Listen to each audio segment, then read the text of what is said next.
13 November থেকে continue Awami League রাজপথে নামবে। তারপরে 11 নভেম্বরের পর থেকে কন্টিনিউ জামাত ইসলামী সহ অন্যান্য 8 দল রাজপথে থাকবে। বিএনপি নিজেরা মারামারি করবে, একটা গৃহযুদ্ধের পরিস্থিতি তৈরি হয়ে যাবে। এরপরে তফসিল আর ঘোষণা হবে না, নির্বাচন পিছিয়ে যাবে। এটাই ডক্টর ইউনূস চাচ্ছে। এই সুযোগটাকে যদি আওয়ামী লীগ কাজে লাগাতে পারে তাহলে আওয়ামী লীগ অনেক কিছু ক্যাশ করতে পারবে। আর যদি কাজে লাগাতে না পারে তাহলে ডক্টর ইউনূস সরকার আরো অনেকদিন ক্ষমতায় থাকবে। ফ্লাশ করে দিয়েছে ফাঁসির দায়ে দণ্ডপ্রাপ্ত আজাহারকে। যাদের ফাঁসি কার্যকর হয়েছিল তাদের প্রতিশোধ নিতে তারা এখন শেখ হাসিনা, আওয়ামী লীগের শীর্ষ নেতৃত্ব, প্রশাসনের কর্মকর্তা এবং বিচার বিভাগের সদস্যদের বিরুদ্ধে একে একে বিচার শুরু করেছে, কোট আনকোট বিচার। এই প্রতিশোধই তাদের ঘি, নিশ্চিতভাবেই তাদের রাজনৈতিক এবং ধর্মীয় উচ্চাকাঙ্ক্ষার চূড়ান্ত আগস্টের পর যখন ডক্টর ইউনূস অন্তর্বর্তীকালীন সরকারের প্রধান উপদেষ্টা হয়, তার কিছুদিন পরে সেনাবাহিনীকে গ্রাউন্ডে ডিপ্লয় করে এবং সেনাবাহিনীর হাতে ম্যাজিস্ট্রেসি ক্ষমতা তুলে দেয়। 15 মাস তারা গ্রাউন্ডে অ্যাক্টিভলি কাজ করে এবং তাদের হাতে ম্যাজিস্ট্রেসি ক্ষমতা ছিল। 15 মাস পরেই এখন সরকারের পক্ষ থেকে ডিক্লেয়ার দেওয়া হচ্ছে যে 50% সেনাবাহিনীকে তুলে নেওয়া হবে। হঠাৎ করে এই ডিসিশন কেন? আমরা অনেকেই এটা নিয়ে বিশ্লেষণ করেছি। অনেকেই বলছে সেনাবাহিনীর মধ্যে উত্তাপ চলছে, ক্যান্টনমেন্টে অনেক সেনাবাহিনীর প্রধান ওয়াকারুজ্জামানের কথা শুনছে না এবং ডক্টর ইউনূসও চাচ্ছে দেশের মধ্যে একটা গোলযোগ সৃষ্টি হোক এবং উত্তেজনা তৈরি হোক। সে কারণে 2-4 মিলে গিয়েছে 50% সেনাবাহিনী সে কারণে তুলে নেওয়া হয়েছে। এখন কোন বিষয়টা সবচেয়ে গুরুত্বপূর্ণ বিষয়? সবচেয়ে গুরুত্বপূর্ণ বিষয় হচ্ছে ডক্টর ইউনূস নিজেই চেয়েছে যে সেনাবাহিনী উঠে যায়। সেনাবাহিনী উঠে গেলে তাহলে দেশের মধ্যে একটা অরাজকতা সৃষ্টি হবে। কি অরাজকতা সৃষ্টি হবে? একত বিএনপি মনোনয়ন ঘোষণা করেছে। মনোনয়ন ঘোষণার পরে যারা মনোনয়ন পেয়েছে এবং যারা মনোনয়ন বঞ্চিত তারা একটা ক্ল্যাশ করবে, দেশের মধ্যে একটা বিশৃঙ্খলা তৈরি হবে। সেনাবাহিনী থাকলে তো তারা ওইটা কভার করতে যাবে এবং সেনাবাহিনী থাকলে অনেকে ভয়ে করবে না বা সেনাবাহিনী গিয়ে তাড়াতাড়ি হস্তক্ষেপ করে ওইটা দমন করতে পারবে। কিন্তু সেনাবাহিনীকে যদি তুলে দেওয়া হয় তাহলে পুলিশ ভয়ও এগুলো দমন করতে যাবে না, কোনো পক্ষের হয়েও কাজ করতে যাবে না। কারণ পুলিশ ভালো করে জানে আগামীতে নির্বাচন হলে বিএনপি ক্ষমতায় আসবে। আমি কোনো পক্ষের হয়ে যেতে পারবো না এবং এখানে গোলাগুলি করতে যেতে পারবো না, এখানে কাউকে গ্রেপ্তারও করতে পারবো না। কারণ পরবর্তীতে আমার উপর এফেক্ট আসবে যদি নির্বাচন পরে বিএনপি ক্ষমতায় চলে আসে। তাই পুলিশ নিউট্রাল থাকবে। সেনাবাহিনীর এখন 50% তুলে নেওয়া হয়েছে, কিছুদিন পর আর 50% তুলে নেওয়া হবে। তাহলে দেশের মধ্যে একটা বিশৃঙ্খলা তৈরি হয়ে যাবে এবং আওয়ামী লীগের রাজপথে নামবে। তাহলে ম্যাসাকার পরিস্থিতি তৈরি হবে। এই ম্যাসাকার পরিস্থিতি তৈরি হলে লাভ সবচেয়ে বেশি যারা এখন উপদেষ্টা মণ্ডলীতে আছে। তারা বলবে দেশের মধ্যে এখন কোনো নির্বাচনের পরিস্থিতি নেই, কিভাবে তফসিল ঘোষণা করবে। এরপরে আওয়ামী লীগের লাভ, কারণ আর্মি ক্ষমতা নেওয়া বা অন্য একটি সরকার আসার সুযোগ থাকবে।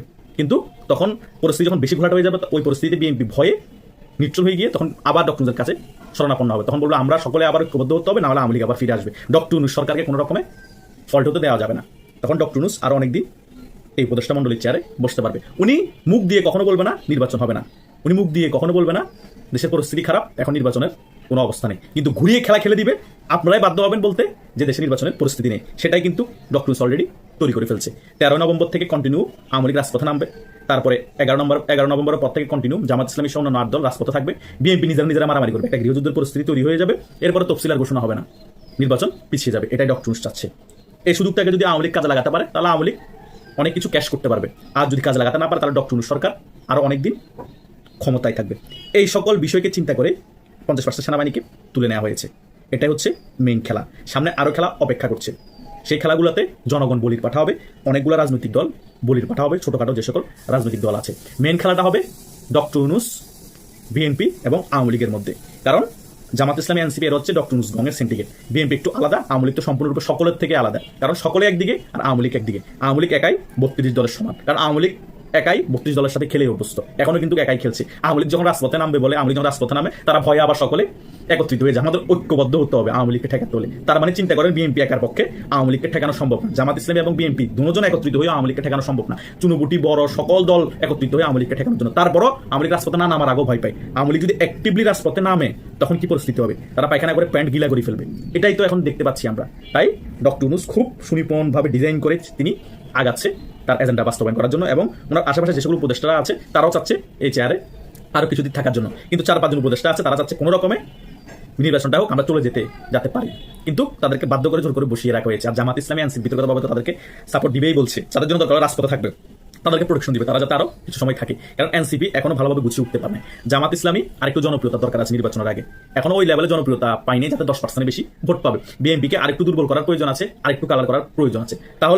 তাহলে তারা পরবর্তীতে নির্বাচন হলে একটা ভালো অবস্থানে যেতে পারবে। এখন যদি ফেব্রুয়ারিতে নির্বাচন হয়ে যায়, জামাত ইসলাম হয়তো 4-5টা আসন পাবে, হাইস্ট 10টা আসন পাবে। এনসিপিকে যদি আসন বিএনপি ভিক্ষা দেয় তাহলে 3-4টা আসন দিতে পারে, আর না হলে এনসিপি কোনো আসন পাবে না। আর অন্যান্য দল যারা আছে 4-5টা আসন হয়তো বিএনপি জোট হিসাবে ছাড়বে, এরকম 20-30টা আসন যাবে, আর সকল আসন কিন্তু বিএনপি অটোমেটিক নিয়ে নিবে, মেরে হলো ধরে হলো। তো এই পরিস্থিতিতে নির্বাচন তো কোনো রকমে অন্যান্য ছোটখাটো রাজনৈতিক দল বলুক মেনে নিবে না, কারণ তারা ভালো করে জানে অনেক কষ্ট আওয়ামী লীগ সরকারের আন্দোলন করে আওয়ামী লীগ সরকারের পতন ঘটিয়েছি, শেখ হাসিনার পতন ঘটিয়েছি। এখন নির্বাচন হলে বিএনপি আসলে বিএনপি আবার আগব্বর হয়ে যাবে, আমাদেরকে আবার মায়ের উপর রাখবে, আওয়ামী লীগ আসলে মারবে, বিএনপির মায়ের খাইতে হবে। অন্তত এখন নির্বাচন না হলো মন্দের ভালো, আওয়ামী লীগ ফিরে আসার চেষ্টা করুক, আমরা 2-3 বছর ক্ষমতায় থাকি, আমাদের অবস্থানটা আর একটু পাকাপোক্ত করি, ডক্টর যতদিন বেঁচে আসে ততদিন উপদেষ্টা চেয়ারে বসুক, দরকার হলে আমরা গণভোট আগে দিয়ে আমরা জুলাই সনদবদ্ধ সাংবিধানিক রূপ দিয়ে বিপ্লবী সরকার গঠন করবো, তারপরে ডক্টর ইউনূসকে রাষ্ট্রপতির চেয়ারে বসিয়ে দিব, দেশে কোনো সেনাবাহিনী থাকবে না, দেশে অন্য কোনো রাজনৈতিক দল থাকবে না, আমরা যা বলবো তাই আইন হবে। এটাও তাদের একটা প্ল্যানের অংশ, তারা ABC সাজিয়ে রেখেছে, এটা না হলে ওটা, ওটা না হলে এটা। এখন বিএনপির সাথে অনেক কিছু খেলা আছে, কিন্তু বিএনপি সিনিয়র নেতৃত্ব যারা আছে তারা অনেকেই বয়স হয়ে যাওয়ার কারণে অনেক বিজ্ঞ রাজনীতিবিদ কিন্তু অনেক কিছু মাথায় কাজ করতে পারছে না, জামাতের ইয়ং জেনারেশন রাজনীতির কাছে বারবার মার খাচ্ছে। কিন্তু আওয়ামী লীগের রাজনীতিবিদ হচ্ছে পোর খাওয়া রাজনীতিবিদ, আওয়ামী লীগের রাজনীতিবিদ যারা আছে আমাদের মতো ইয়ং এবং মিডলের এবং সিনিয়র, তারা কিন্তু এই সকল বিষয় এখন বিরোধী দল থাকার কারণে রিচার্জ করতে পারছে খুব মনোযোগ দিয়ে। সে কারণে প্রত্যেকটা স্টেপ জামাত ইসলামীর, ডক্টর গং, এনসিপি এবং বিএনপির সকল কিছু বোঝা যাচ্ছে তারা কি করতে যাচ্ছে, আগামীতে কি হতে পারে। সেটার কারণে আওয়ামী লীগ 14-15 মাসে খুব ইজিলি ব্যাক করতে পেরেছে, মিডিয়াতে বলেন রাজপথে বলেন খুব ভালোভাবে ব্যাক করতে পেরেছে, কিন্তু আরো ভালোভাবে ব্যাক করার প্রয়োজন আছে আওয়ামী লীগের, এবং আগামীতে রাজপথ দখলও করতে হবে। কিন্তু 15 মাস হিসেবে খারাপ না আওয়ামী লীগের এখন বর্তমান অবস্থান, কারণ ষড়যন্ত্রমূলক গণঅভ্যুত্থানের মাধ্যমে পতন হয়েছে, উৎখাত করা হয়েছে আওয়ামী লীগ সরকারকে, সে অনুযায়ী আরো 5-10 বছর পরে এই অবস্থা হওয়ার কথা, সেটা 15 মাসে হয়ে গিয়েছে, এটা হচ্ছে সবচেয়ে বড় কথা। তাই কি জন্য সেনাবাহিনীকে তুলে নেওয়া হচ্ছে, ভিতরগত কি প্ল্যানিং করছে ডক্টর ইউনূস, আশা করছি সকল কিছুই আপনারা একটা ধারণা পেয়েছেন।